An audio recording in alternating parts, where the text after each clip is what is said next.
Richard Rohr was born in 1943, and he became a monk at the age of 19. And he said that it was a great age for learning about theology and philosophy.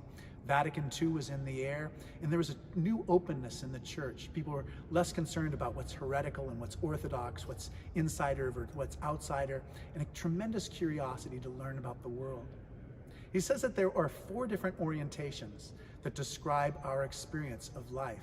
The first is what he calls the material orientation. It's seeing the world as primarily a bunch of objects. It's almost inhabiting a dead universe full of things. The second orientation he describes, he calls the spiritual orientation. And it means to see the way that all these things are deeply connected with one another, to recognize the deep interiority that we all experience, and that's a central part of our existence. The third orientation he describes, he calls the priestly orientation. It's the way that people bring the spiritual and the physical together in the way that they might when they talk about the Eucharist, where we have bread and wine. They're both spiritual and physical things at the same time.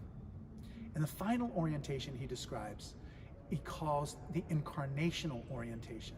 And it is when we recognize that there really isn't any such thing as something that's physical and something that's spiritual, that they're both completely connected and interwoven with each other.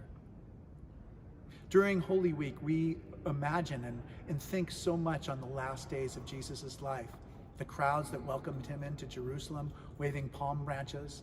We think about his last meal with his dear friends, how he washed their feet and said that the true fulfillment of human life is to serve another person. It's the highest calling. And then we remember the way that he was abandoned by his friends. We remember how Peter denied that he even knew him. We remember how Judas came to him and betrayed him with a kiss. And Jesus said to him, "Judas, do what you are here to do."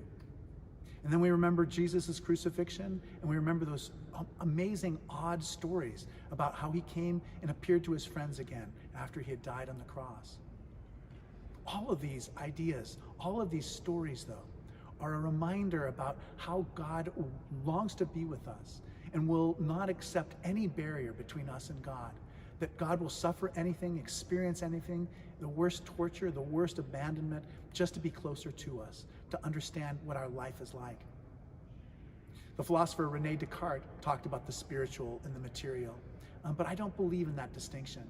I believe that we are all united to one another and all united to God. That the only place where we can get away from God is in our imagination. We can imagine being separated from God, but we never really can be separated from God. My friend, the poet Atsura Riley, has given me this poem by Peter Cole. It's called Improvisation on Lines by Isaac the Blind. And it's important to note a couple words. The first is bulbul is a bird, a yellow bird, and oxalis is an edible wild plant. So let me read this. Improvisation on Lines by Isaac the Blind. Only by sucking, not by knowing, can the subtle essence be conveyed. Sap of the word and the world's flowing, that raises the scent of the almond blossoming and yellows the bulbul in the olive's jade. Only by sucking, not by knowing. The grass and oxalis by the pines growing are luminous in us, petal and blade, is sap of the word and the world's flowing.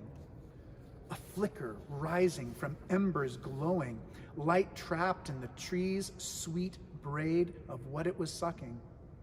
Not by knowing is the amber honey of persimmon drawn in. An anemone piercing the clover persuades me. Sap of the word and the world is flowing. Across separation, through wisdom's bestowing, and in that persuasion choices are made, but only by sucking, not by knowing that sap of the world through the world is flowing. I pray that the Spirit, like a sap, is flowing in you, and that if it isn't, you remember that we are always connected to the God who loves us more deeply than we can understand. My name is Malcolm Clemens Young. I'm the Dean of Grace Cathedral here in San Francisco, California. Thanks for watching More Good News.